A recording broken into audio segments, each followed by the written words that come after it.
starting All right now. Yeah. Okay. So we're starting right now.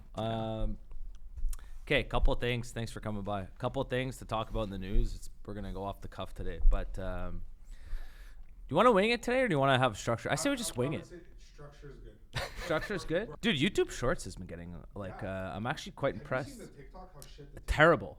I don't get it. Dude, it's like any single time I do a post on TikTok, just with like straight up raw, put it up, does well. Yeah. And then if you do anything political, you'll It get doesn't, like eh? like I did a Because post. I've noticed, whenever it's just you grab the phone off the cuff, you're It's just like better. talking, it hits. It's more better. Yeah, it's more Yeah, better. it's more better. It's more- But if you get like all the edited stuff, I think TikTok is becoming the platform of, it's kind of like Snapchat-ish. It's very raw. yeah.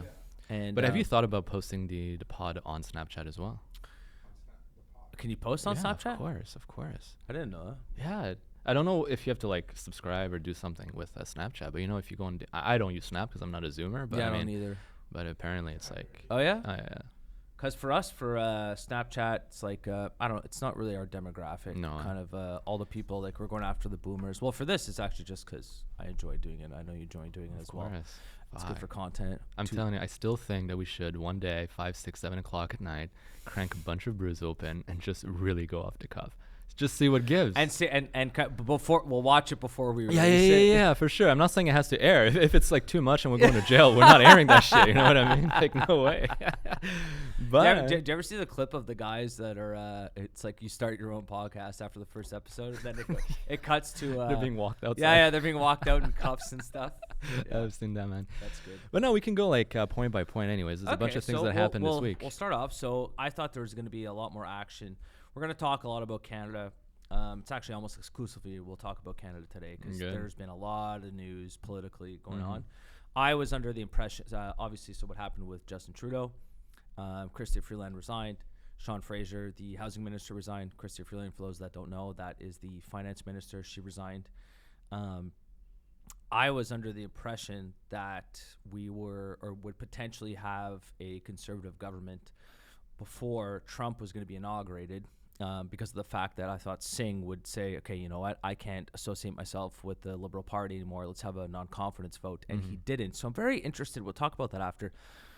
I just want to play that game. What's he getting or trying to get out of that? And even I'll give credit to CTV. I'll give credit to, I forget the other news network. But they were really pressing him, and this woman, she was I think she was of Indian descent, and she did a really good job though of I saw that one. of saying like She kept bringing it back. like, what are you talking about? And he kept saying all options are on the table.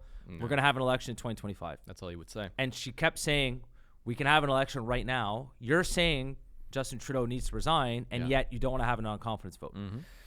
So what's he getting out of this? And obviously, it's he's getting something. That's why he doesn't want to. I mean, I'm sure you have an idea.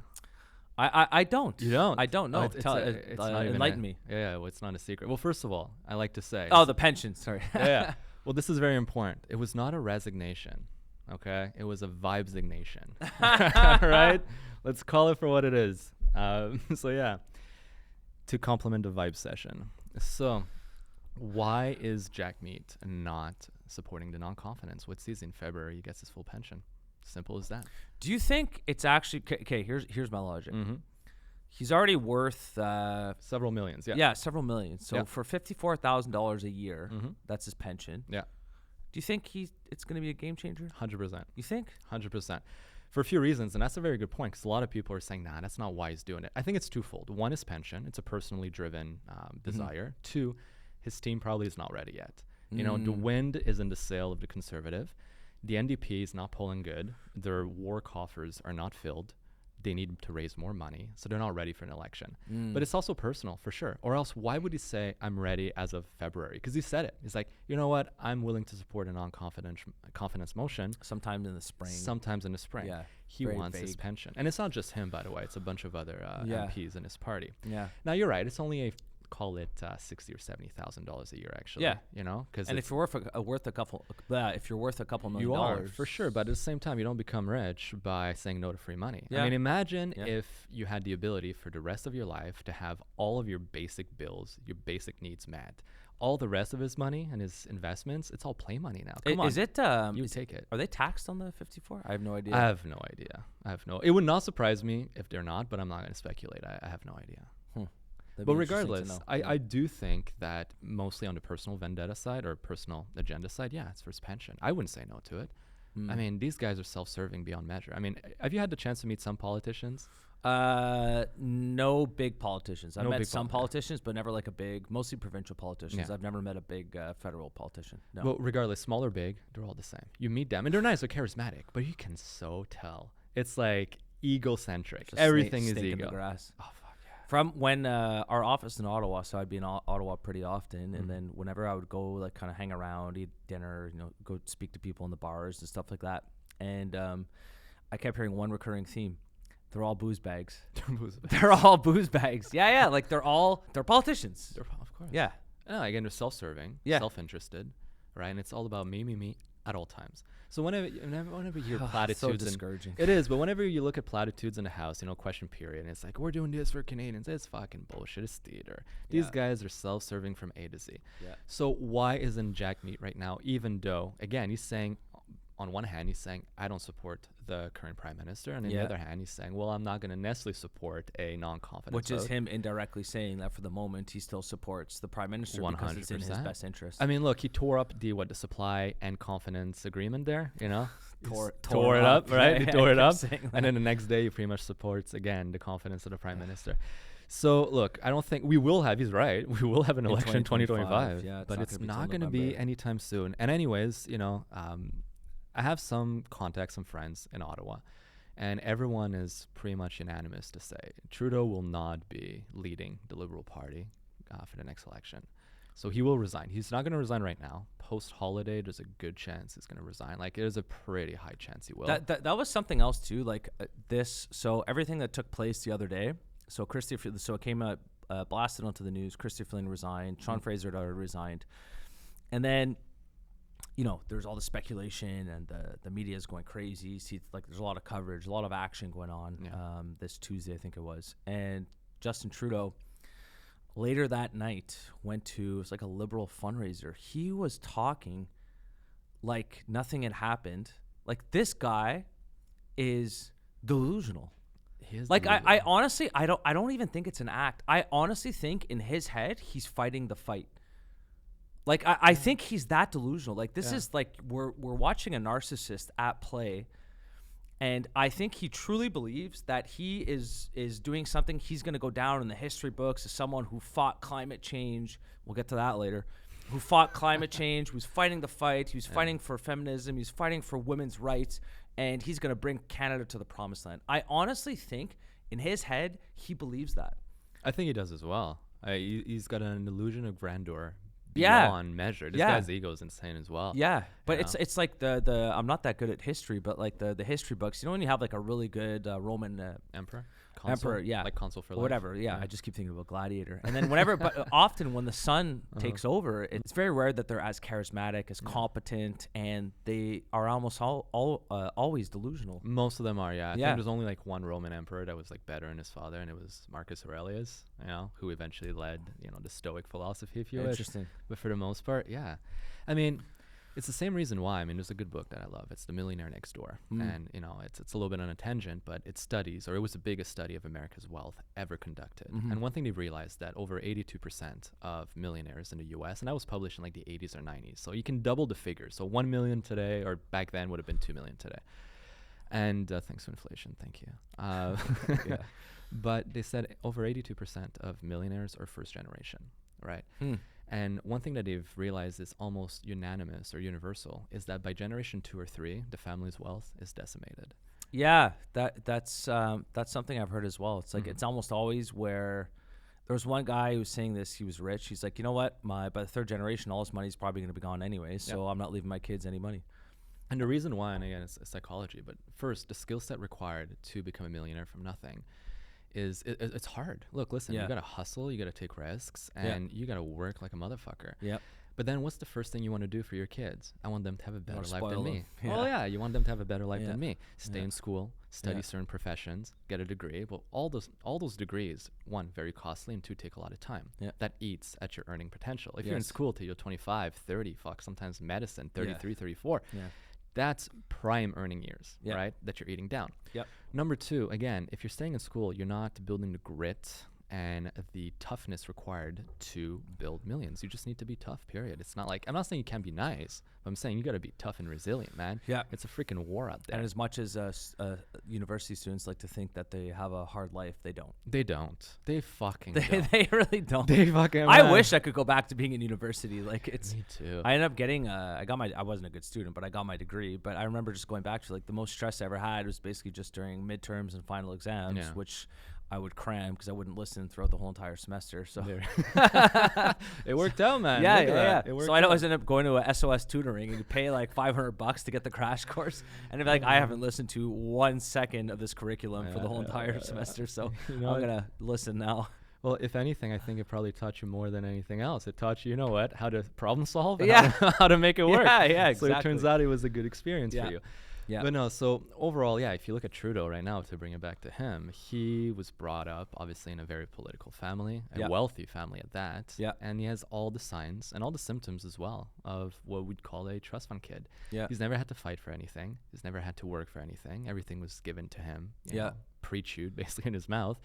So obviously you start building a little bit of that, how can I say, like your God complex. You're building Yeah. a little bit of a God complex. He doesn't understand that, you know what, people fucking hate him right now. Yeah. Most Canadians, whether you like Trudeau or not, It's bad. want an election. It's bad. Yes. Yeah, well, they do yes. want an election. Yeah. But no, so we have two guys right now, Trudeau and Jagmeet, that are holding the country hostage. Only the Conservative and now the Bloc Québécois, surprisingly, are willing to vote no on confidence of the Prime Minister. Interesting. So, yeah, it's just the NDP. It's the NDP Liberal Bloc. Man, I mean, we need an election at this point. We need an election, and it's just like my concern with Justin Trudeau is the fact that I don't know what he's going to do, but like, what is he going to light the country on fire on the way out? Yeah, why would he give a fuck? He doesn't care. I mean, you're looking at the Democrats in the U.S. right now. They're trying to ram so many bullshit things last second before Trump gets into office, Yeah. right? Like yesterday, they tried to post that stopgap budget bill. You know, it's called the CR Continuing Resolution. So it's because right now, obviously, For they're- the debt ceiling? for the debt ceiling, exactly, right? That's political theater. It is It's- political yeah, theater, yeah, but so they're it's gonna trying. pass. But in there, no, actually, it was shut down last night. They'll pass it. It's like any single. I mean, every single time it happened. What, 2 years ago? It happens every 2 years, every year. And Yeah, they always find a I way. think it's just the media cycle. So it's like, and for those listening, if you are concerned that they're not going to pass or increase the debt ceiling, it passes every it single will. time, It will, of because if it course. doesn't pass, what are they going to do? Just not pay back their bills? It will pass, but what we're trying to do is put more money for Ukraine, money for DEI, money for environment, whatever. And that's when Musk and Trump stepped in and said, look, listen, you're not going to do that right before you take office. America voted for not following that kind of path. Yeah. So you're not going to pass this. So they will pass eventually a continuing resolution. They need to, or else, again, Yes. the government's going to shut down. They're not going to let that happen. Yeah. But it's not going to be filled with a bunch of bullshit like they're doing right now. That's the difference. Interesting. Yeah. So here, I just want to go. Let's go back to Canadian politics. So, Sean, I just want to kind of talk about how much of a shit show this has been. So, Sean Fraser. So he used to be the immigration minister. Yeah. That's really, everything's going well there. And so now he's the housing minister. Was, excuse me. Yeah, was. Yeah. Let's just look at, I just want to kind of highlight how incompetent this political party has been under the leadership of Justin Trudeau. Sean Fraser, housing affordability. So he wasn't the housing minister the entire duration of Trudeau's 9 years in power, but housing has doubled since Trudeau took office. The rent has doubled since Trudeau took office. And we talked about this a bit last time on the podcast. Vancouver, top 5 most expensive cities in the entire world with regards to housing. And while people who live there have they essentially have a fraction of the wealth. So cities that are more expensive than Vancouver would be Hong Kong, Shanghai. Mm-hmm. If you look at the GDP per capita of people in those cities, significantly higher than those in Vancouver. So it's like, I guess if we were to look at this from like a macro level, Canada right now, we have really, really, really expensive housing. Our GDP per capita has fallen off of a cliff. We're at 60% of that of the United States, 50% of that of Ireland. We can get to that a little bit later. And so we're poorer. We have more regulations. We have a prime minister who is in hiding now. Just went on vacation for 7 weeks. Yeah. 7 weeks this guy just left after what just happened. Can you believe that? You know Like I get like no, it's outrage. Like, it's outraged. dude. It's like and like 4 out of 5 Canadians want to have an election, Of course. But and he ran away. Yeah, but his mistress Freeland, hurt him. It hurt his feelings, and he needs a timeout. He needs to go to a safe space. What's this rumor that I want to this source? Oh yeah, but that's what I said earlier. Is Trudeau will resign. He'll resign in the new year. So right now his vacation, his 7 weeks vacation, is like his father's walk in the snow. Same thing. He's gonna come back and resign. You think he'll resign right away? After the holidays, yeah, he will. Huh. He will. He won't stay in office. Because at this point, it's the who's who of the Liberal Party, who are more powerful than him, truly, who will push him aside because they need someone else there. So, and let's play this game. Mm-hmm. How do they push someone like that aside? Well, we're not going to call it a Politburo, but there is a sort of Politburo within every party in Canada, right? And they Like make a coup d'état, political coup d'état. Yeah, somewhat. It's basically the management of the party. And you know what? Yeah, sure, the leader of the party holds weight, but ultimately these unelected and kind of like faceless bureaucrats behind hold the true power. So at first they support you, they'll have your back, but if they want you out, you're out. And at this point, he's costing too much for the Liberals. He's costing way too much. Who do you think those people are? So if we were to look at like the let's call it the establishment. They always talk about the established. What's the state? Not the secret state. The deep state. The deep state, Yeah. or like there's always like the establishment. So you have like the president, or you have powerful political figures. But PBD does a good job. He's always trying to pry and see like no, who's actually calling the shots. And some people give answers, some people don't. Who in Canada do you think is the actual deep state? Who are the actual decision makers? Is it the banks? Is it the insurance companies? Is it bureaucrats? Is it old money? Is it? I'd venture to say it's not even within Canada. Again, I told you a little bit off Things camera. like WEF? I'm saying they definitely have a hand in this. I think so, I too. think there's a lot of foreign influence. I think some bigger and more powerful countries get to influence our politics and our decisions. Like which countries? I'm going to go with China. China's a big one. I'm not going to say it's... Do you think China has that much influence on Canada? Oh, for sure. I'm not going to go with the whole Trump, like China. I know it's China. I'm not going to say that. China. But... But I'm just gonna look at it this way, right? So because it's another point you want to dogs. Those are Haitians, man. that's in Minnesota. Yeah. Or was it in Ohio? Sorry, I think. Yeah, whichever. But because it's another point you want to talk about, like Quebec going fully green electric vehicles in 2035. Yeah. So I look at it from this perspective, right? We're implementing things that make no sense. Again, on face value, it makes no sense. It doesn't benefit our economy. It doesn't benefit our people. It doesn't benefit the fucking environment. Canada is 1.6% of the world's greenhouse emissions and pollution, and yet we're putting some of the most stringent practices, which do nothing to help global warming or fucking the planet, but do everything to hurt our economy. Yeah. But then I look, okay, so we're putting these things in place that are really destroying our way of life. Who stands to benefit? If I look at what it does to Quebec and to Canada, or even North America and the Western world, Europe as well, and it undermines our economy and our way of life. It's not helping anyone. And sure, it's under the guise of, global warming or climate change, whatever you want to call it, right? Sustainability. But then I look, who could it stand to benefit? And a adage that is as old as life is follow the money, follow the money, follow the money. So who stands to benefit tremendously from this? China does, thanks to their rare earth metal deposits, and they've ramped up production. So now you have to look, okay, is China the type of country that would infiltrate through covert and overt means, governments, CEOs or executives of companies, and eventually start kind of shifting the public discourse and eventually the legislation towards what they want that would benefit them? And I think, it's something that's been done. I mean, look, during the Cold War, we used to be paranoid about the commies, right? The Soviets come in and infiltrating our institutions. It was legitimately a real concern. And back and forth, the Soviets, same thing with North Americans doing that for them. Yeah. So we had... Because the U.S. have done this to other countries as well. The U.S. has done it. And they still do it to this day. And they still do, of course. Anyone who thinks we don't do it is full of shit, all right? We have intelligence agencies in Canada and the U.S. that do the exact same thing. But we used to have in place safeguards, and also, most importantly, people were on high alert for any kind of commies. And we had, congressional hearings back in like the 50s, 60s, 70s on like potential communist infiltration within the US government or companies. But now, ever since the Cold War ended, we have none of this. Maybe because Russia became kind of like a weaker player.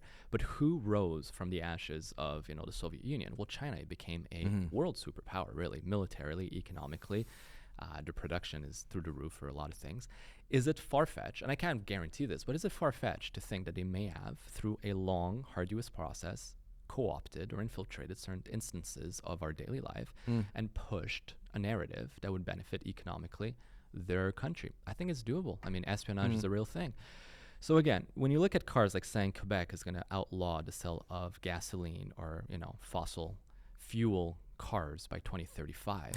And I'm like, we are one of the coldest climate in the world. Yeah, it's not what does not go well with electric power? Because to my understanding, the federal government tried to do that first, and now all of a sudden they've said, never mind 2035, we're going to do it by 2050 because they understand the fact that they're not going to get the grid in place. It's not going to be able to withstand all that extra pressure by 2035. Yeah. So Quebec will probably do the same thing. And also too, here's another question to ask. The current political party that's in power in Quebec will most likely not be in power by 2035. So I hope so. But I mean, he's got a bit of a cult of personality. Like, people love him. I don't get why. François Legault. Fucking people love him. I'm gonna be honest, man. Get out of Montreal. People love him. If I was, because he's a nationalist, he's a Quebec nationalist. That's why, yeah. And like, as an Anglophone, do I like all of the language laws that they put in place and they're attack on English? No, I don't. But there's a lot of other stuff that François Legault does that I do actually support. And I mean, as Canadians, look at the mess, look at the immigration mess. Again, I always preface this with like, look, I'm not anti-immigration, but Quebec put a limit on immigration at 50,000. Right now, as Quebecers, we're laughing at places like Ontario, and a lot of people are like, hey, I'm losing my culture. When you go to places like Toronto, you go to places like, I gotta be careful what I say here, but it's like, you do, I don't. You're a minority in Toronto. What? No, but like, you are for real. But Canadians are like, yo, what the hell happened to all the Canadians? 100%. And it's not a matter of like, I don't want these people here. It's just a matter of, it changes the culture of your country. And it's okay for people to say, I don't like this. What do we stand for? What's our identity as Canadians? And we were talking about this earlier off air. But it's true. Like, what does I've said this before, what does our country stand for? And if we can't come around common values, that's a really big deal. It's a massive deal. A huge issue. Yeah. Because culture is it's like the glue that brings an entire country together. What is our culture right now? Well, the one thing most Canadians will say when you're asked, what is Canada about? They'll say hockey, maple syrup, and then they'll say it's not America. Yeah. It's not America, which may not be for long. Let's do the 51st state. I'd support that. Fucking right. If they came in and basically said, like, I'm going to say this right now. If the U.S. came in and they wanted to invade Canada, I would welcome them with open arms. They can use my place at any time to house soldiers. Yeah, they're welcome. If there was American soldiers that came in, it'd be like, "Yo, dude, come on in. What do you guys want? Come right in. You got some extras in." I would like. I'm not even kidding. I'm not even kidding. I would 100%. It's not going to happen there, but like. But I welcome it for honestly logical purpose. It sure is ideological too, because I do think the U.S. is a better country just on a cultural and patriotic standpoint. But aside from that, logically, it makes sense. When Trump, and I know he's half joking. And I hope he's half joking. Let's say he's full joking, but I hope he's half joking. But he makes a few good points. Militarily speaking, taxation-wise, Canada would be better off. Yeah. And I don't understand why people would be against it here. We'd have better access to a bigger market, a broader market, and a more competitive market. Yeah. Jobs in terms of quality and number and remuneration would go up. Taxes would go down. Oh, yeah, currency. That'd be great. Now that we're at 69, we made it. Like the currency right now, and for those, we talked about this again last week on the podcast, but it's like Canadians need to understand that if we keep, if our currency keeps devaluing, that ends up making life more expensive for Canadians as well. So if we think it's expensive right now to go buy groceries, we think it's expensive to go buy cars, go buy this, go buy that, go buy materials to renovate your house. Everything gets more expensive when we have a weaker currency. And there was a really interesting topic that they were talking about in the Loonie Hour. I listen to them all the time. And they were saying, this is again another hypothetical scenario. So Trump always talks about how there's always like currency manipulation between China and the U.S. And China will, on purpose, devalue their currency to make it less expensive to have more exports, which in turn, in the long run, hurts the United States. Yeah. If Canada was, this would be unintentionally, but if Canada was to get to a point where a currency got too weak, the U.S. could say, hey, you're not like, we're going to impose tariffs, for example, or do whatever else. Your currency is too weak. You need to get your currency stronger. So what happens if they put interest rates up? Imagine Canada having 7 or 8% interest. Or we'd be screwed. We're fucked. But like, and this is something on the Loonie Hour they've always been talking about. They're like, you can. So obviously, right now the valve is in Canada because we have too much debt. We're not doing well economically speaking. Right now, the emergency valve is the currency. So they're killing the currency. There's 2 ways to basically you can either kill the bond market or kill the currency. So they decide to kill the currency, and if they want to kill the currency, well, that just makes everything more expensive for us. But imagine if the U.S. said, hey, guys, you're not allowed to devalue your currency anymore. Well, that would mean interest rates would have to either stagnate or even go up. Yep. And the guy in the Loonie Hour was always saying, he's like, if we have an economic crisis in Canada, it's not going to come from within. It will come from outside, where basically foreign investors say, we're not buying your bonds anymore. Your bonds at 5%. We think the economic risk right now is a lot higher than 5%. If we want to buy your bond, we need 8%. We need 9%. We need 10%. There's only so long a central bank can print money to buy bonds to keep the interest rates lower. I know I'm kind of getting into the technicalities of all this stuff because I love this shit, but that's the reality of what it is. So it's like in the U.S. they do it all the time to suppress interest rates. The central bank will just print money, buy the bonds, and there's an inverse relationship between bonds and the interest rates. Yada yada yada. But all that to say, if the U.S. says stop devaluing your currency, long story short, interest rates will go up in Canada. If interest rates go up in Canada, it's better for the currency, but that will cause in my opinion, a pain that we need to go through because eventually fundamentals need to return. And one day they will. I don't know when. No one knows when. But eventually they need to return. And imagine what the housing market, imagine what would happen to the Canadian housing market if interest rates went up to 8%. Well, we'd be so fucked. I mean, we've seen it. We'd be fucked, but it would be a pain that we have to go through. Of course. You know what I mean? The problem is that it's exacerbated by the fact that the household debt levels in Canada are the highest that have ever been. So we have really expensive housing and we're poor. Yeah, of course. One thing to keep in mind though with the currency is that right now the loonie, the Canadian dollar, is very weak compared to the U.S. dollar. Yes. Compared to other pairs, it's fairly it's gone down a bit, but it's still stable-ish. But versus the USD, yeah, we're being But that's murked. when we're comparing to the G7. That's when we're comparing to like the euro, for example. And the euro has, I would say, Europe is in a very similar mess as what Canada is right now. Yeah. And they're in a big mess because of the same things that we're going through here in Canada: over taxation, over regulation, and not a friendly business environment. Yeah. That's the reality. And this is what people need to understand. If we talked about this, I keep saying this, we talked about this last week, but it's like, if it's not a friendly environment for business, either domestic or foreign, to innovate or create businesses and to invest in research and development and capital expenditures, if it's not a good environment, businesses won't come. And if businesses don't come, there's no productivity for the government to tax. Yep. Which in turn makes life not as good if you are just a regular citizen. Everything starts with the economy. All the other projects we want, right? Everything. All the little fluff. You want to have an army, you need a good economy. You need a good economy. Yeah. And oftentimes it's what's crushed empires. Yes. It's not the army. It's not the lack of strength.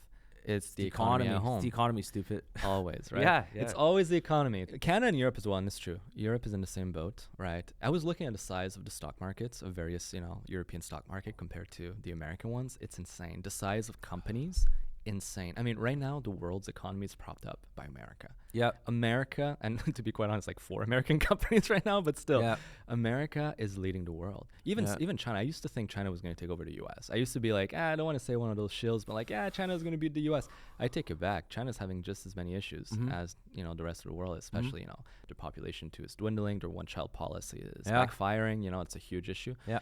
Which also brings us here. We have a huge issue with childbirth as well, population birth.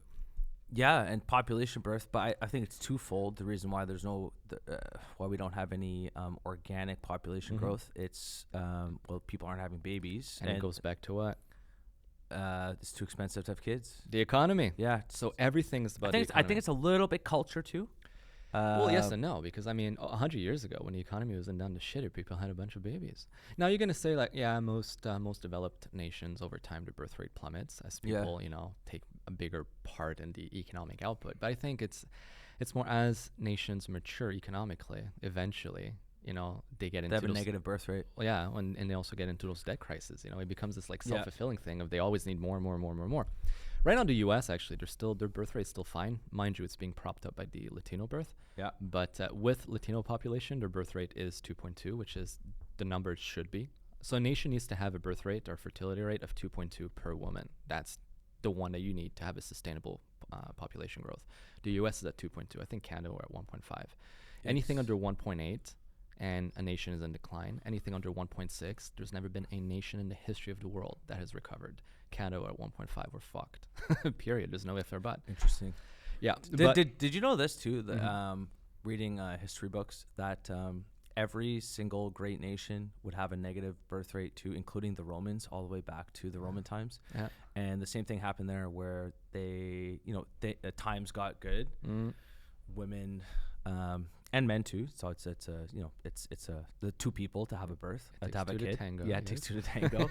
And it got to the point where, as things go really well, I guess people are like, well, I don't really want to have kids. Yeah. And because a lot of times if you go to a poor nation, they have, 5, 6, 7, 8, 9, 10 kids. Out of necessity. Yes. That's to help on the farm or to do. Exactly. Yeah. I mean, whatever fucking nowadays these things are for some reason controversial, but I have some people I know in Africa, in various African countries, and I speak to them and they're like, they say, yeah, I'm looking for a job because I need to help out my family. For them it's like they need to work, not for them, not so that they can buy a brand new condo in Griffintown. It's so that they can help their freaking family because the family needs it. We don't do that here because we don't need to, at least for now. But yeah, I mean, everything goes back to the economy ultimately, and if the economy is done to shit, the shitter, the pooper, the poop shoot, we're screwed, and we are right now. So here, I want to let's go back to Canadian politics, because we don't really have that many notes. We're gonna freestyle this one. I was gonna say, because I wrote down this, right? I wrote down collapse of the country. I saw an interesting video. Maybe you can tell me what you think of that. I saw an interesting video that would say that Canada is a nation in decline, and that the Canadian experiment could actually come to a crashing head. There's more and more of a sovereignty movement out west. Quebec, we already know there's one, right?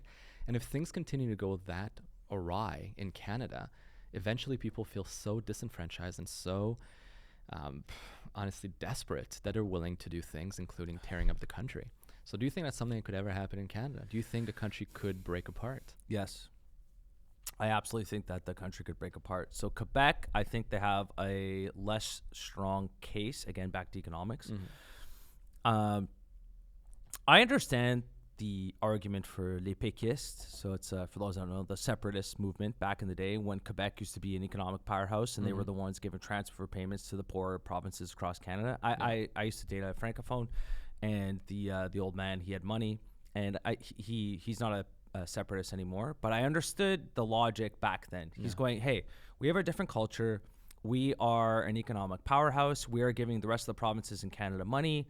And we feel as if you're infringing upon our culture. So no, I don't really see the point of giving you guys money. We want to be our own state. We want to be our own country.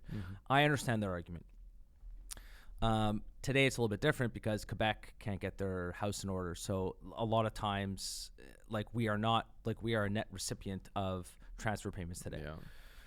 So now let's go to Alberta. So Alberta and Ontario are the two provinces that are the economic powerhouse of Canada, and in the federal system, they basically go, hey, we're making more money. You guys are poor. We're going to send you guys some more money. But it gets to a point where, I mean, if I'm Alberta and I'm making all the money from energy, and at the same time as I'm giving you transfer payments, you're lecturing me on how I need to turn green, I would have a big problem with that.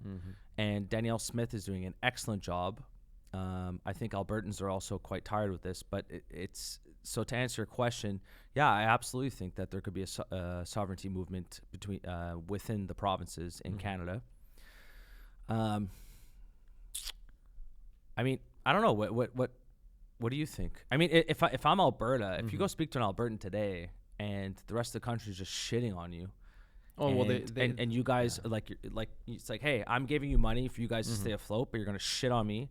You'll take my money coming from the energy you quote unquote hate. You'll take it, but it's like you're taking my blood money, but you're gonna shit on me at the same time. I'd have a problem with that. That's what's happening. I'd have a problem with that. I mean, I lived in Alberta, right? I got to see. No, that was like 15 years ago, but I got to see how it was back then, and it's probably worse today. First of all, the fact that I came from Quebec, I was a fucking Nancy for 3 months. That was my name. On the rigs, I was Nancy for 3 months. I did not have a name.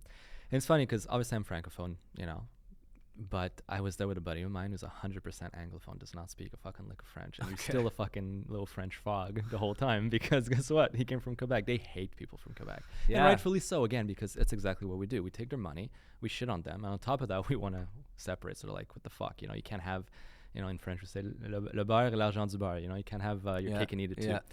Canada, unlike the U.S., we've never really had a province break apart. But I don't think, like the U.S., which is it's illegal. I mean, they've tested it. There was a war over it, and now it's settled. You cannot break away from the union.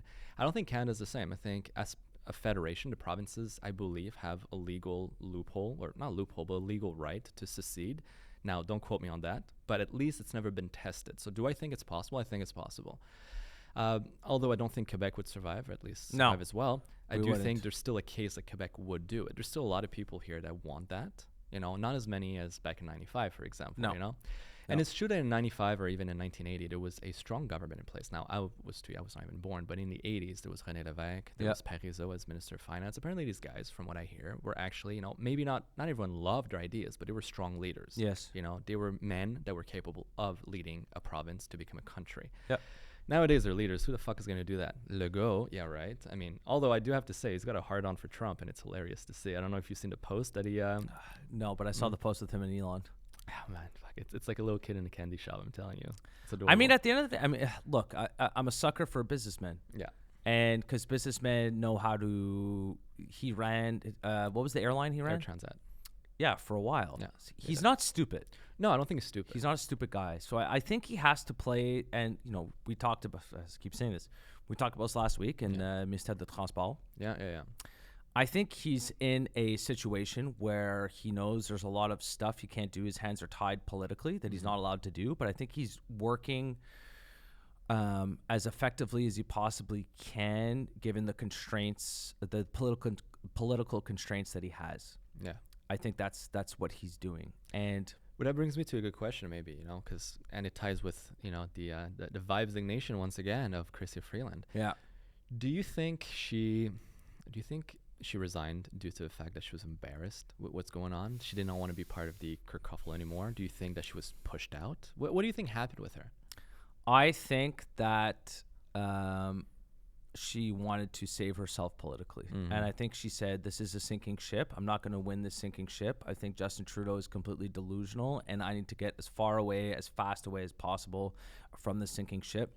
And therefore, when she made a statement of, for example, this is along the lines of, I'm paraphrasing, a political gimmick to give $250, and to my understanding, it's been canceled. Can you just double check that? I'm pretty sure the $250 check sent out to Canadians has been canceled. Yeah, well, it's literally the word she used. She said gimmick. It's a political gimmick. Yeah. And I think because, you know, long story short, she said, we have a looming trade war with Trump. We have to take these threats very seriously. And if we don't have the reserves to fight this, we're going to be in big trouble. And when you just send out a $250 check, that's inflationary. That does nothing to the economy. And, you know, she's not stupid. I think she's been playing the game. But I would say that it was for self-preservation. I think that was her first and foremost reason for acting the way that she acted. I don't think it's her out of the goodness of her heart to help Canadians. Maybe a little bit.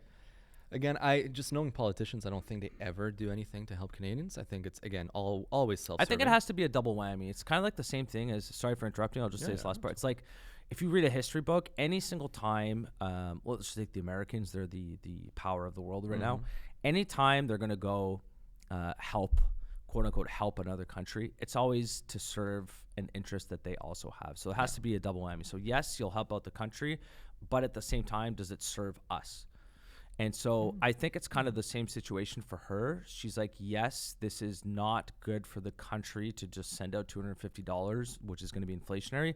And also at the same time, this is going to help my political career because I need to get away from the sinking ship. Yeah. That's my opinion. Well, definitely for the political career, I am 100% in agreement with you due to the fact that she did not resign as an MP. You know, she still holds her seat, so obviously she and wants that's to why continue. I don't understand why Singh is not willing to do a non-con. He wants his pension. It wasn't included in the budget. No, The it what? wasn't. No. Recent budget they announced, that wasn't included. It wasn't included, but that doesn't mean they're going to do it or not. To my understanding, they're not going to do it. Yeah, I don't think they're going to. So it wasn't in the budget. It wasn't in the budget. Oh, so we'll It talk was about just a that bunch of after problems. the 40. Yeah, but anyway, go ahead. But the thing too, and that's hilarious, is that again, you speak to a lot of Canadians, and they still think that $250 check is coming. It was a political gimmick, 100%. You know, from A to Z. We all know Buying that. votes. It is buying votes. Yep. It's kind of crazy, right? That the You're buying votes. opposition parties cannot buy. It's against the laws to buy votes, but the sitting government can, through fully legal means, buy votes by doing such a thing. Yep. It's insane. When it comes to Chrystia Freeland, I think she definitely wanted to save herself. Yeah. At the same time, I love the letter. The letter, I'll give it to her. I hate that lady with a fucking passion. Me too. I hate her. I can't stand her, and Me I'm glad too. she's gone. But that letter, that resignation, that Vibesignation letter was amazing. Yeah, it was. It was such a F you to Trudeau in his face. I don't think he It was was. expecting it. I don't think he was expecting on the day that fall budget was supposed to come out. Speaking of which, by the way, and again, so that people hear this, Trudeau more than doubled Canada's debt. More than doubled. So we're talking about all the other prime ministers, all the other parties before him combined together. He's doubled it in 10 years? 9. 9. That makes it worse. It's like, yeah, and you get, and that's the other part. Like this is unprecedented. They were supposed to release the fall economic statement. Mm-hmm. This is supposed to be done in the fall. Well, technically we are still the fall, but this is historically speaking in September-ish or beginning of October. If politicians don't know what the financial situation of Canada is, they can't make rational decisions because they don't know how much money that they have. So, for example, in this budget, they were supposed to have a $40 billion deficit guardrail.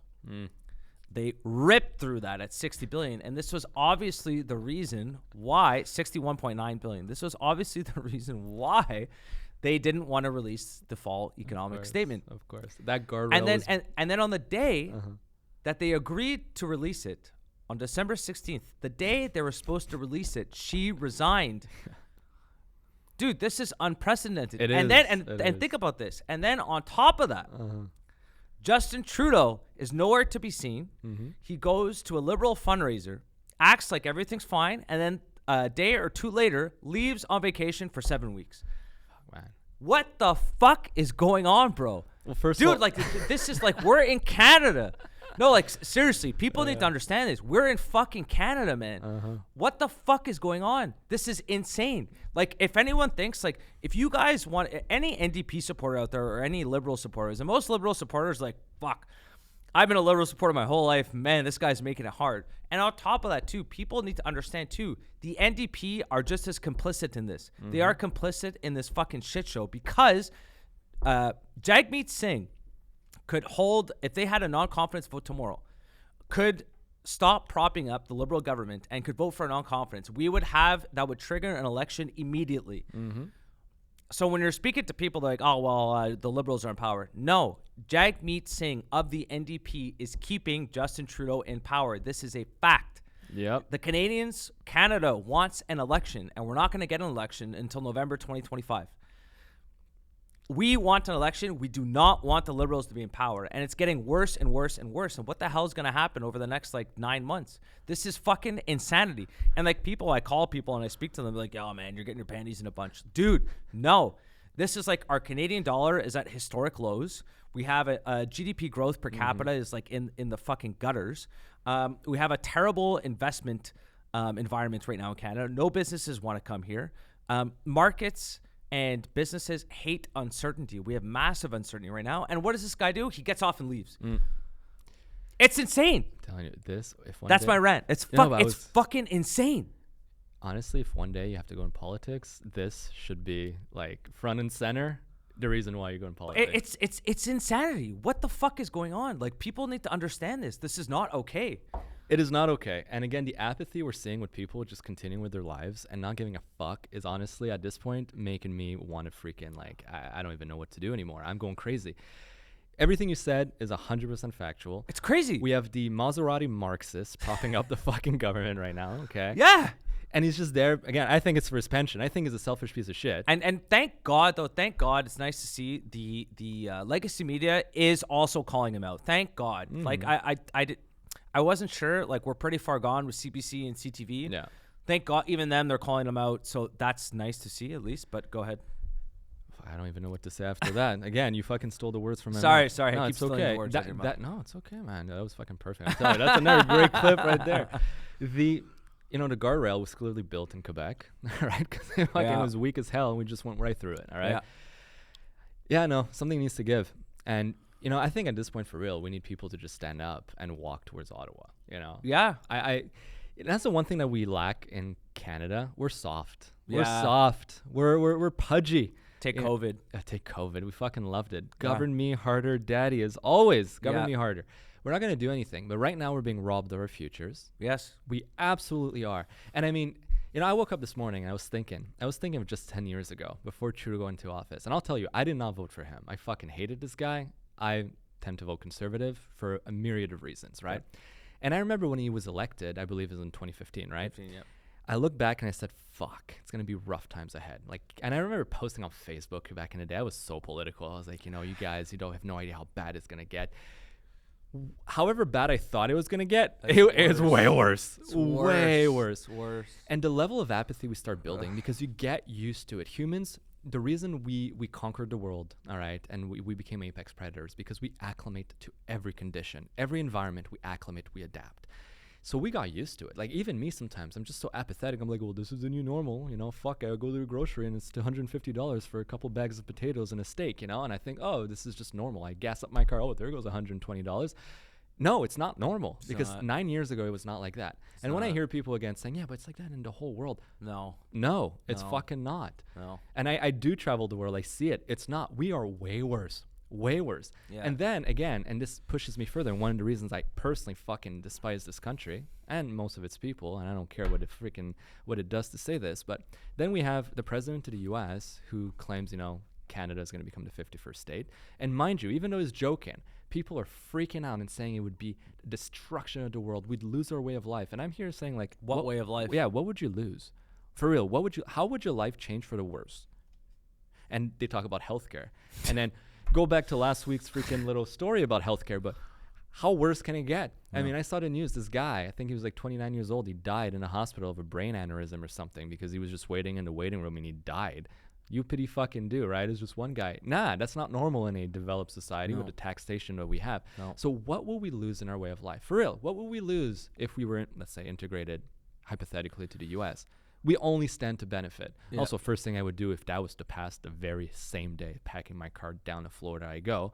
I mean, just for the weather, it's already better. But aside from that, I don't think anyone can tell me what they would stand to lose. Yeah, it's. Did you see, by the way, the Pierre Poilievre speech that he gave on the day, the shit show day, December 16th? I saw some of his clips. Yes, and it was my birthday was December 17th, so it was like I was talking to my friends. I went, man, fucking happy belated. Thank you. I just turned 23.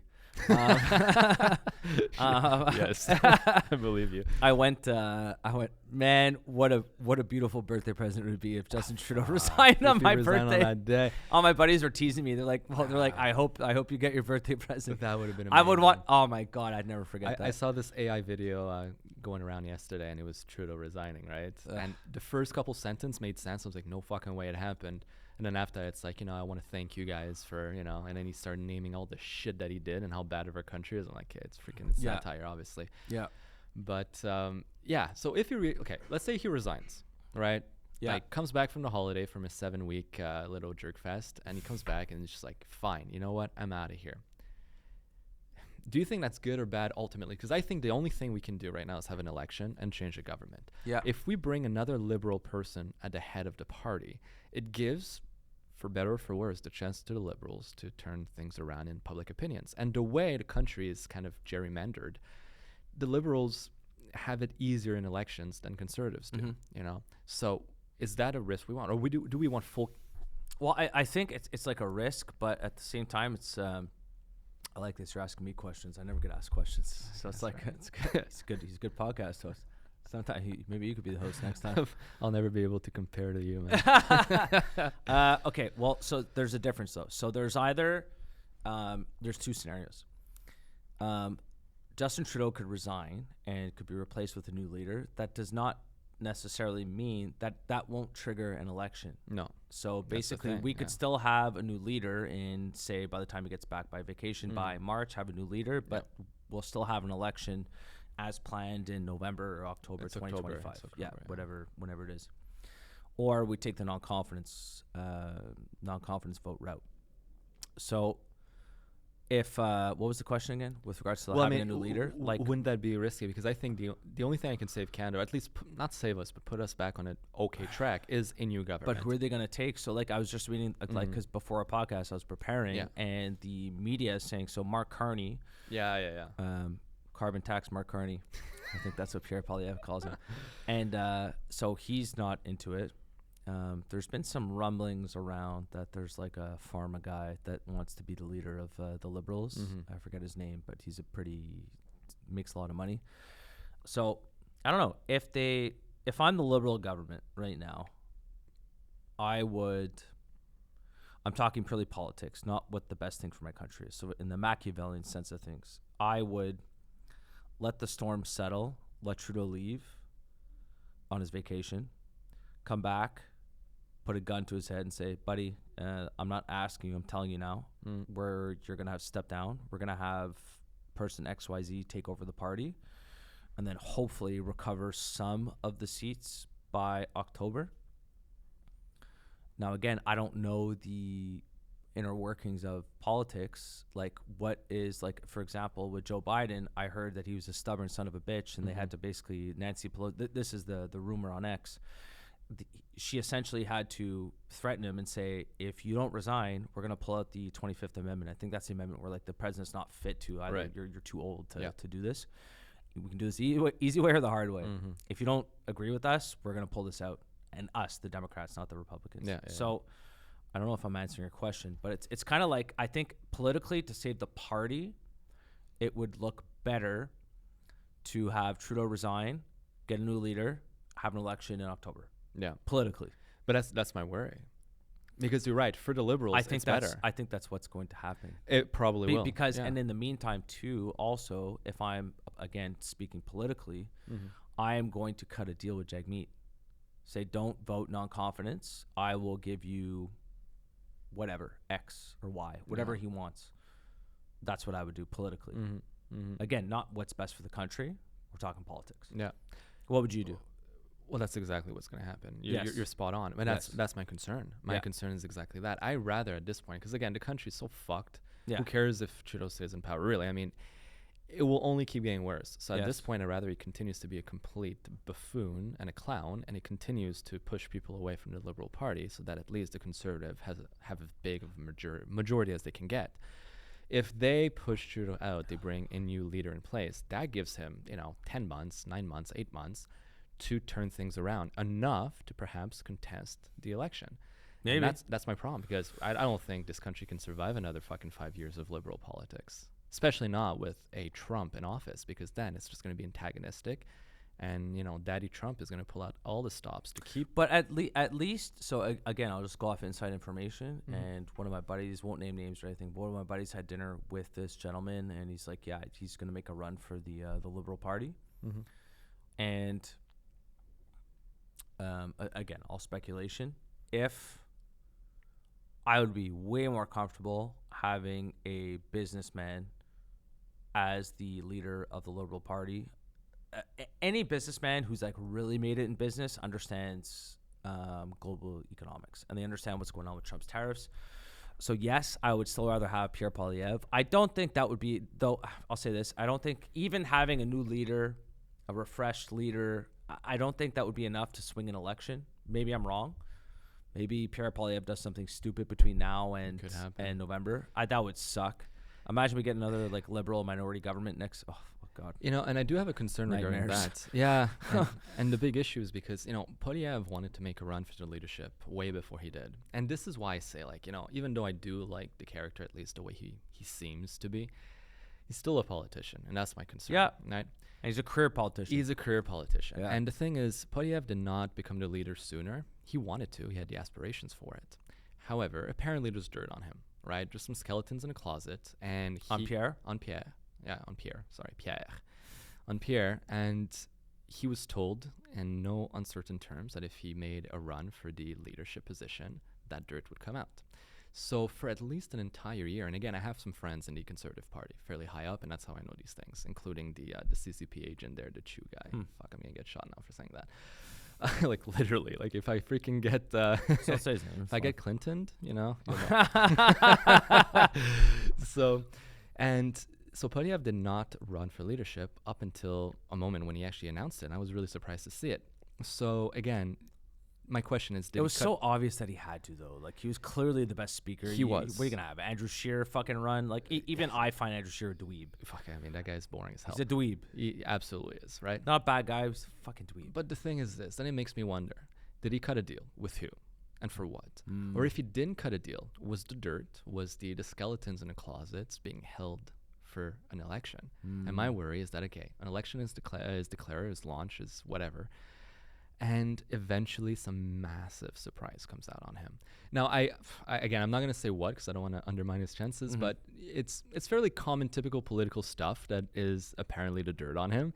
But regardless, Canadians were so nice and so Was docile. it him, like, is it like, the first thing I think about is just him cheating on his Well, wife. it's family matter.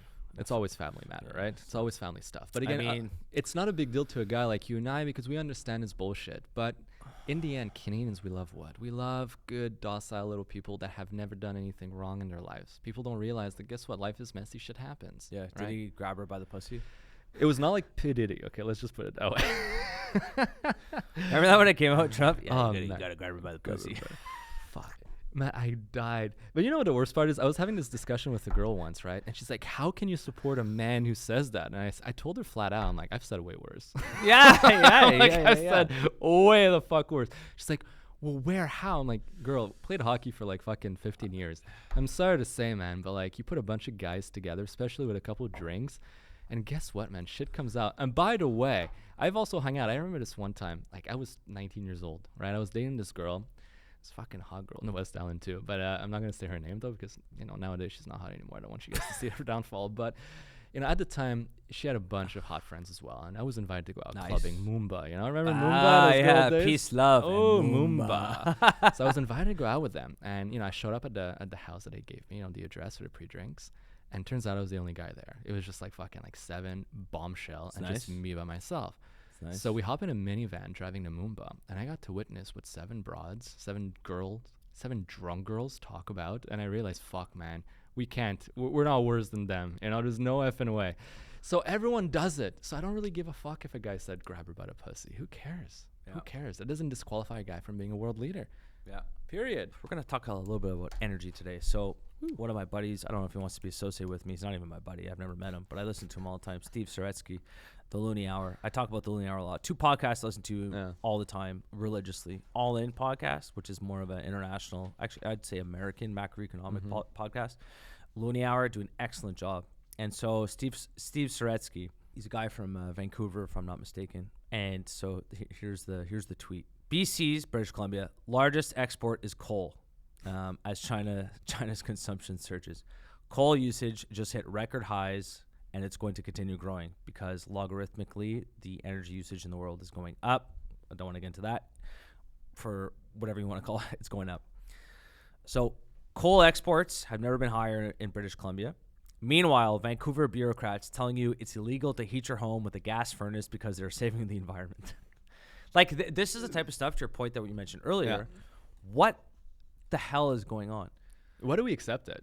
Yeah, But why do we accept that? Yeah, and there's just like a bunch of people, or like for example, like I have fires in my house. I don't think I'm supposed to, according No, to my it's tenant. fucking illegal. No, but like I buy firewood and stuff. Yeah. I think in Kirkland, you're not supposed to have fires in There's my a bunch house. of municipalities. It's outlawed. It's insane, and they It have is. like I'm gonna drive by the Kirkland, the town hall, and this fucking grinds my gears. They have a fucking Ukraine flag up. No. They have a In front of Ukraine, Kirkland. bro. The Kirkland town hall has a fucking Ukraine Fuck, flag. take that shit If down. you were to go ask anyone that works in the town hall of Kirkland, can you name me 4 or 5 or like one province in Ukraine? They wouldn't be able to. called Can you tell me? oblasts. Yeah. Can you tell me why we're at war there? Can you tell me anything about what's They going don't know on? shit. They don't know anything. That's virtue signaling once Yes. again. I Yes. can't stand that, Yes. and oh man, that shit really does grind my gear. Look, how about a Yes. bit of pride for your country to begin with, your Yes. province, your municipality? Like fly the Kirkland flag, the Quebec flag, and the Canadian flag. I'm happy about that, no problem. Why is there a Ukraine flag? Why Ukraine? And what the Yes. fuck, like, what is Canada's contribution going to do anyways? And why must we support it? Why? I personally, I want to be neutral in this. I don't want to have anything to do with Russia or Ukraine. I'll tell you why. It's not our ally on either side. Yeah. Okay. They're not NATO on either side. They're not part of any organizations that we're part of. So fuck off. Like, Yeah. I mean, literally, fuck off. I Yeah. don't want to be part of this shit. And to know that, and I told you last week, right? They're confiscating my guns, lawfully owned. Yeah. And they want to ship it to Ukraine to go help the war effort, right? It's like it's And I need to make a point on this. These are guns that have never killed anyone and never will kill anyone, and now they're being shipped to take human lives. I don't care whose life it is. I don't want my guns to kill people. But yeah, the Ukraine flag is fucking insane. I can't believe it. I didn't know that. Yeah, go drive by the gonna town tear hall it- in I'm gonna tear Kirkland. it No, down, it's dude. ridiculous. You know what? I'll get a drone of myself. I'll get a drone and Yeah, take yeah. it down. But here, what do you think about? Okay, so British Columbia. So it's just like I'll state this again. So in Yeah. British Columbia, their biggest export, Yeah. more than fish, more than minerals, more than lumber, is coal. That is the biggest export in British Columbia, the biggest. And meanwhile, you have bureaucrats in Vancouver and other cities as well, to my understanding, saying that you can't heat your house with natural gas in order to save the environment. And by the way, anticipated to go up. Why is it anticipated to go up? Because China is going through a surge of, more people are coming to the middle class. When more people come to the middle class, they're going to burn more energy. That comes from a mix of nuclear, solar. One of those things is coal. At the end of the day, more CO2 emissions going to the world, but a lot of those exports are to China. So I don't know. Is this a disconnect between politicians who actually don't understand and they're trying to virtue signal that they actually care about the environment when they're not actually making a difference at all? Is this like what the hell's going on here? I think it goes back to what I said earlier. Who does it benefit? China.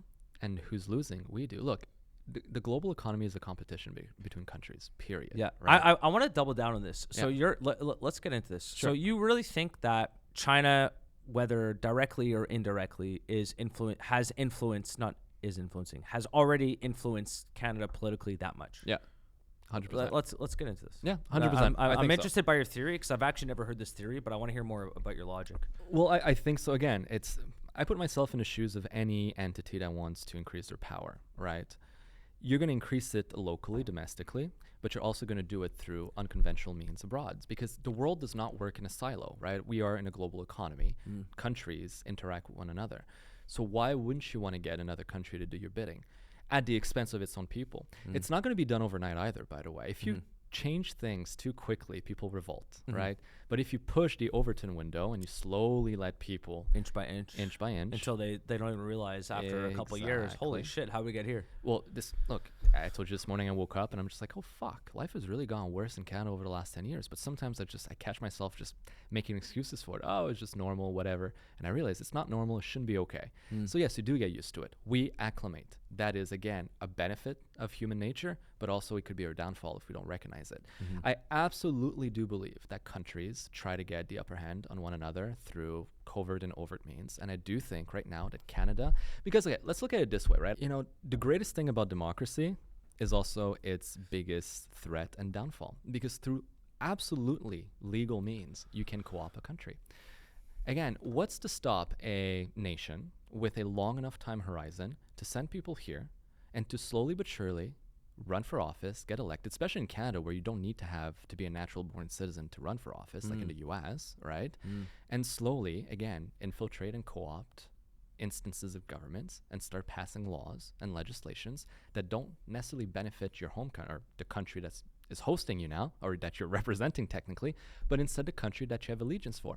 A few years ago, a list, and this is again not conspiracy theory, this is for real, a list was leaked. I don't know who leaked it or how it was leaked, but it was acknowledged by China as being true, of 2 million CCP members, so Chinese Communist Party members, who lived abroad in various Western countries, and their positions and jobs. We're talking heads of Fortune 500 companies, government, politicians, elected officials, banks, insurance, you name it. Every strata, education, academics, every strata of society had these people in it. And they're doing a good job. Day to day, they go to work and they do what they're supposed to. But ultimately, their allegiance, their absolute loyalty It's the CCP. is to the CCP. Yeah. And they're not going to be told, okay, so I want you to crash the entire organization tonight. No, that's not what's going to be done. It's espionage, it's trade secrets, it's passing laws or legislations slowly but surely, that are helping and benefiting the CCP, or at least doing their bidding, right? This, again, is not conspiratorial. This has really factual. been leaked and is true. Yeah. So do I think it's something like this is happening in Canada? Yeah, I'm not saying that like Trudeau, for example, is a CCP agent. No. But do I think that he receives pressure, or even sometimes just through donations? I mean, we spoke about Ukraine quickly, but foreign aid, when it leaves the country, is not accounted for anymore. All the accounting is done until it leaves the country. Once it's left the country, and it's again a well-known kind of unsecret secret, or like it's not that much of a secret. The money comes back in the form of kickbacks, donations to charities, to political parties, to just numbered companies that receive foreign investment. It happens all the time. It's a massive slush fund. Yeah. So again, did China, for example, influence? I mean, Trudeau is well known for this too. Trudeau has a bunch of numbered companies. And this I know, and I've heard and discovered this before. He's very rich. He's insanely rich. Yeah. And I heard this before the legalization of marijuana. I was meeting with investors for BizBiz back in the day, and I met with this gentleman, and he did not invest in us, but he is a very wealthy individual, and he was telling me that he was standing to make so much money from the legalization of marijuana. I said, how, why? He's like, because we've been in talks with Trudeau for a very long time. We've been making our investments through shell companies, and once it goes, the legislation goes through, right? The valuation of all our stocks are going to go right through the roof, or foreign investment is going to come in and buy participations like shares in those companies. We are making a killing. And I asked him, so why would Trudeau do this? Why is he legalizing marijuana? Is it really because Canadians want it? He's like, nah, what do you think? He's invested in this as much as we are. He's going to make a shit ton of money from it. And that's when you realize, again, it's all self-serving. I'm glad weed is legal. It shouldn't have been illegal to begin with. But he didn't pass it because he loves Canadians. He passed it because through his He was there position, to benefit himself. of course, and through numbered companies, shell companies, he had investments, Aurora, Canopy Growth, you name it, all these companies that were, not yet legally allowed to cultivate and to sell marijuana, but still were publicly traded, and they were awaiting approval. And he was given the green light. And he made his investments a year and a half, 2 years before. Hey, he pulled a Nancy Pelosi. There you go. He just sniped a stock. It's insider trading. It's legal insider trading. Well, legal. It's not super legal, but when it's done shadily that way, nobody's ever going to know.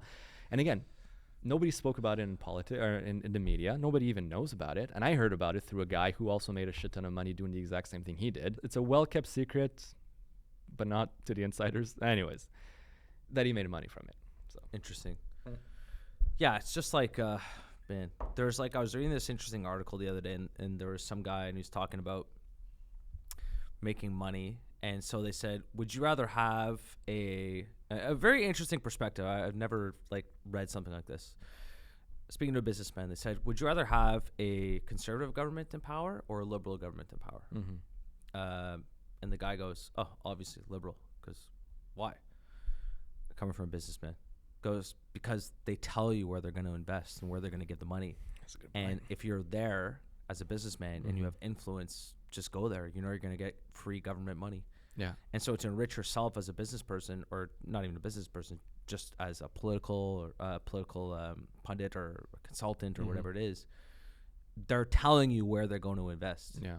And also, if you have any kind of influence or connection with the government, it's insane. It's absolutely insane. There's so we have, we have clients around Ottawa, and there was I remember once I was speaking to this woman, and she's a client of ours today. I had to give her an insurance policy. she was a one-woman operation. I'm like, hey, one of the questions we asked for insurance is what's your annual revenue? That's how we calculate the liability premium. And she's like, it's going to be 1.5 million. I'm like, okay, cool. How many employees? She goes, that's just me. Yeah. That's a consultant who God knows what the fuck she's doing. Yeah. Making $1.5 million a year. Well, that's another big thing the Liberals And I love. promise you, she's not giving $1.5 million of productivity. That's a consultant coming in, and she's literally just consulting on government agencies that do what? Yeah. That's Probably nothing. Huh. Her job, to be quite frank with you. Yeah. It's another well-told kind of joke in governments, but it's consulting. I mean, if you know someone in government, you can just become a consultant. I've been getting these ads on, not ads, they're posts, maybe they're sponsored, but I think they're organic ads on from PwC. What's PwC? PricewaterhouseCooper. Yeah, they're consultants. It's like McKinsey-ish, right? Yeah. I've been getting. Well, it's a PricewaterhouseCooper is it's like Deloitte. It's a freaking accounting and consultancy. But one of their arms is Yeah, consulting. yeah. These people, they're posting also. They look like a typical fucking consultant. And so one of the first things they said was, so again, they're making these posts about sustainable energy. Mm-hmm. They're making these posts about how we need to phase out oil. They're making these posts about the digital tax code. So basically companies like Google that are implementing this tax code. And they one of the phrases they used was like tax fairness. It's like essentially like it's like you're a mouthpiece for what the Liberals have been saying. So like we're putting on a digital services tax. Yeah. And so at the end of the day, it's just like tax. And their lingo is essentially that of the Liberal government. And it's so obvious. Like everyone knows that the Liberals use these consultants to spew their message and to spew their propaganda and influence their ideas. But the point I'm just trying to make is when someone like they're so, I wanted to comment on it. I didn't. And I stopped myself here. Right now, I probably wouldn't stop myself. When you're at a time where Canadians are living paycheck to paycheck, stop talking to me about climate change. Like, just stop. I can't afford the fucking groceries. I can't afford my mortgage. I can't afford to send my kids to school. I can't afford a car. I can't afford the gas. Stop talking to me about climate change. Stop. Like, and it's just these elites. It's this elitist attitude. And you and I both come from, I would say we're probably upper middle class and stuff, but we are more on the populist side of things. Like we like to side with the average, the common man. I side with a small guy, man. And I can't fucking stand it, man. And it's just like, I don't know. It's just Canada. I feel like we're kind of getting there. I'm going off on a rant again, but like, dude, why is there so much virtue signaling? And I feel like Trudeau is implicit in this. I think it's because everyone is so scared of being judged. Again, that's a big thing in the U.S. You go to an American, and they're so unapologetic, just American. Yeah, fuck yeah, we're the best, freedom, motherfucker, pew, pew. Meanwhile, in Canada, like, well, like, we're nice, and, like, we don't want to hurt anyone. But they're not. But we're not being nice. And I always say that about people that I meet in Ottawa. People I meet in Ottawa, one thing I love doing with people that come from Ottawa is being, try this next time you go to Ottawa, be very direct with them, like, very, very direct. And they get really uncomfortable with it because they're not that direct. No, that's a good point. And so if you want to really make someone not rude, just direct. Yeah. And they get very uncomfortable right away. And like I'll give you an example. So we were gonna do some advertising on the radio, and we didn't end up doing it. But I remember him. So I was speaking to the guy at the radio station, and he's going like, "Okay, well, it's gonna be this much for this amount of time," and I'm like, well, that's not the price you gave me earlier. I go, what's your best price? Which is a pretty simple question. But the tone I said it was like, dude, like, just give me your fucking best price. And what I said something to him, like, very, very, very direct. And he got, this is like a 55, 60-year-old gentleman. Shat his pants.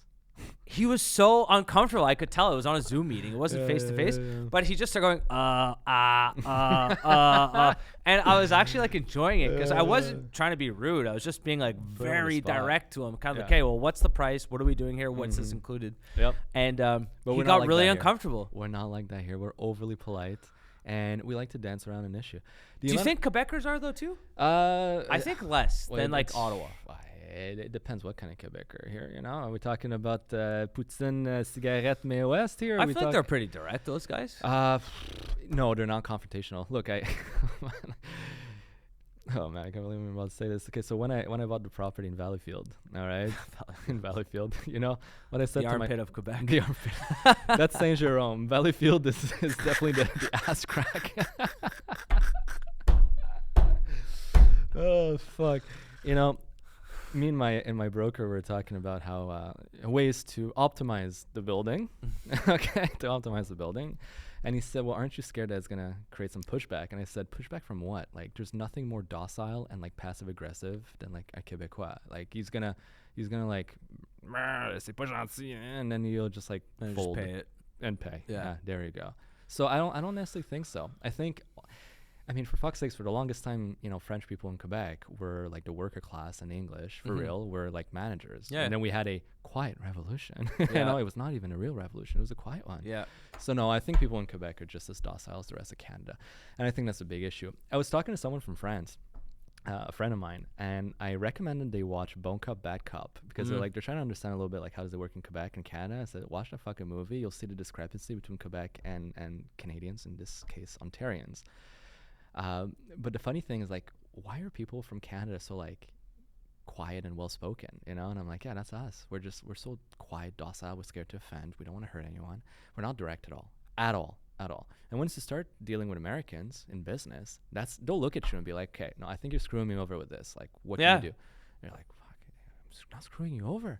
You know? But they'll tell you to your face. They're like, nah, this price is not good. You're gonna need to do better. That's my style though. I like. Yeah, well, I like that I too. feel like you're probably the same way. It's I'm just the like, exact same way. I hate meetings of people. I fucking hate that. I'd rather walk into a meeting and say, look, this is what I want out of this meeting. Put it on the table. Yeah. Let's negotiate now. Yeah. I hate this whole like platitude. Hey, how you doing? Shake your hands. Okay, so you know, I was thinking, and then you go around the issue. You dance around it. No, Yeah. what do you want?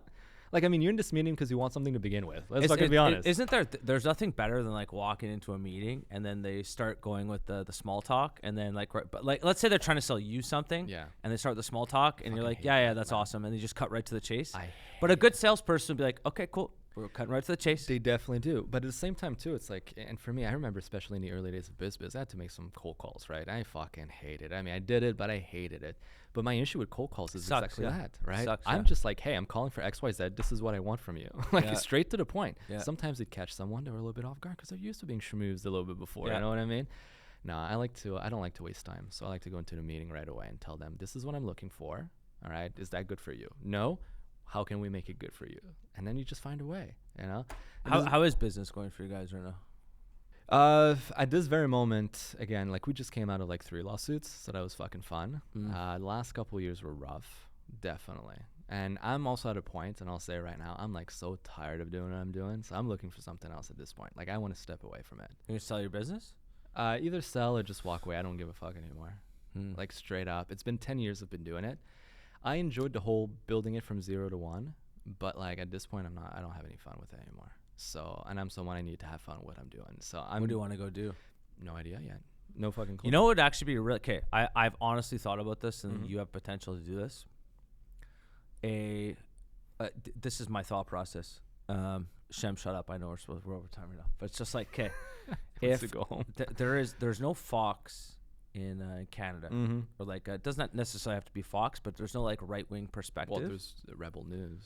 That's about it. It's too like I know it's labeled as, we'll call it like blasphemy or conspiratorial and stuff, but far I'm right. yeah, which I don't think it's they're tacky sometimes. They're still a little bit tacky. Yeah.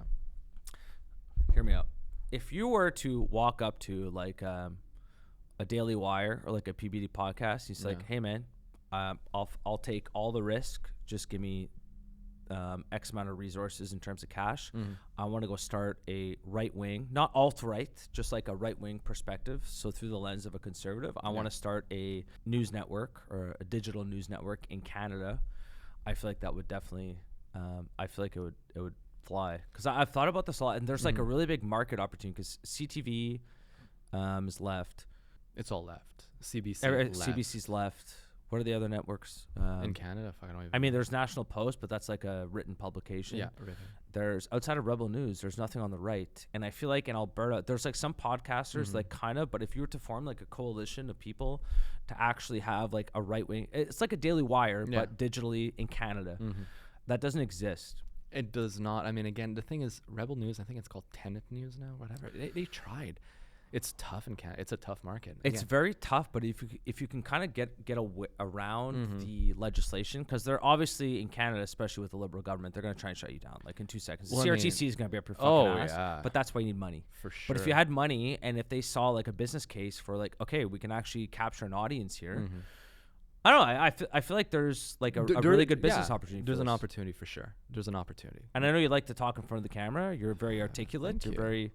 Thank you. I'd fucking love to try and help something out with that.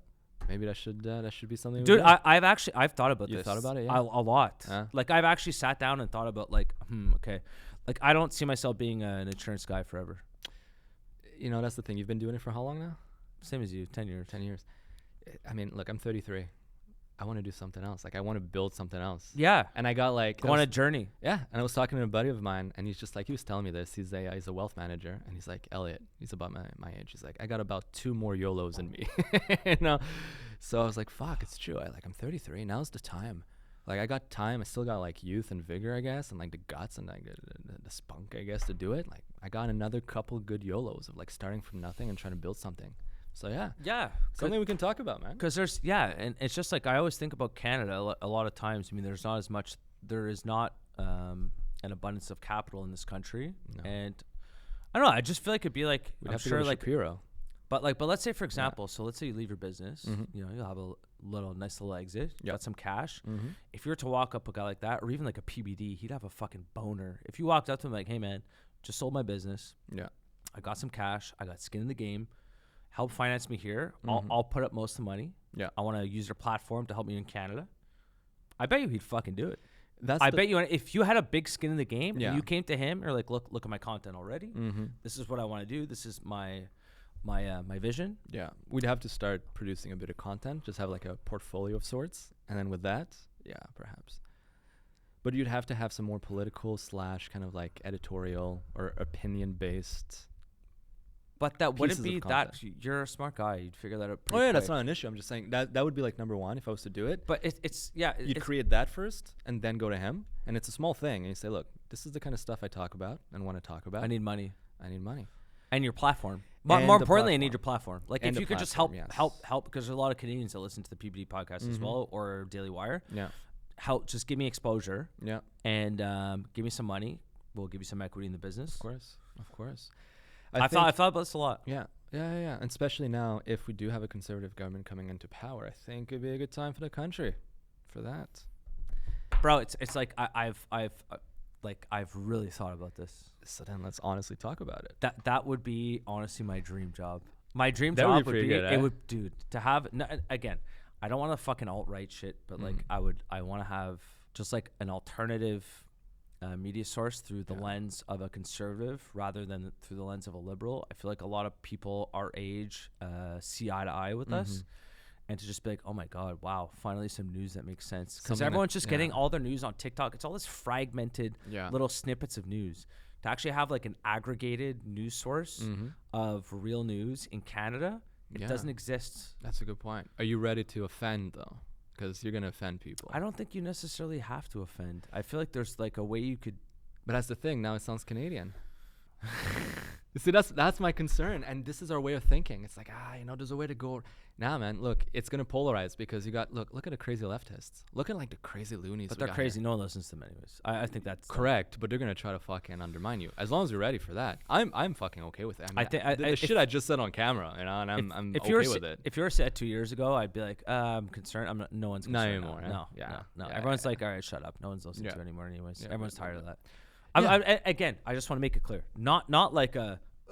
Fuck. Yeah, the Like, goal is not to go out of the way to No. cause drama, but the reality is, if you're really going to speak your opinion, especially an opinion that's divergent from, call it the established narrative in the country, it's going to polarize. I love polarizing. I think it's the only way to ever build anything. Well, I'll counter you with this. 80% of Canada would, I think, agree, because 80% of Canada does not vote Liberal. No, they vote NDP though in green. Okay, so but let's just say but Worse. let's just say that over 50% of Canada does not agree with that side. Yeah, it's true. It's true. So that's a pretty big But that's audience what I mean. base. Yeah, it's huge. I You know? think the viability is there. What I was saying is the people that take on this endeavor, and it's not an easy one. They need to be ready. It's not. You're right. And the, to offend. the CRTC will come after Oh, you. absolutely. They will But come there's after you. nothing I love more than trying to fight the government. That's another part I would actually love. Me too. I I got would the love that. CNSST coming after me right now for $5,000, by the way, out For of what? nowhere. Yeah, we're done. We're done. Don't worry. No, continue though. Yeah, Oh yeah. fuck! I got this note. They called me a couple of weeks ago. They're like, "Yeah, Mr. Daigneault, BizBiz owes, I think it was $7,000 to the CNSST bills from 2018, 2019, 2020." I'm like, "What the fuck do you mean? We've been remitting the payments to the CNSST." You know, every year you're supposed to file a report with the CNSST for your masse salariale, your entire worldwide income that you paid. Okay, Yeah, I'm aware. and then you're supposed And to. they're supposed to also split up between how much the men and the women make. Oh yeah, that's équité salariale. That's a fucking real joke, man. Oh my god. Yeah, I have that's that too. That's Yeah. a fuck. Don't you love working for the government for free? I love that shit, man. I love it. Anyways, go on. Yeah. So you have your like total worldwide wages. You're supposed to remove or deduct the people that are not eligible to the CNSST. For example, me and my executive team, right? We don't pay the CNSST protection because we're, executive managers, all right? But it's not worded that way. It's worded in French. Déduire les employés éligibles à la protection personnelle. What the fuck does that mean? I don't know. Well, there you go. I wrote 0. That was the wrong number to write. And now, because I made a goodwill and a good faith, not a goodwill, but a good faith error on that piece of paper, they say that I owe more money. And I said, okay, can I amend it? Can I fix it? They told me yes. No. I amended it. They replied to me like 2 days later saying, nah, you're past the 6 months delay for amendments, so you have to pay. So I'm like, Jesus fuck, thank you, government. I love it. Anyways, I can fight it in front of tribunals. I don't even know if I will, but all that to say, fuck this government. Curtis, once again, thank you so much for having me. Thanks, Elliot. Normally this is your See you tagline, again but I'm stealing it from you. How long was that? Like an hour and a half? Okay. Thanks, guys. Bye.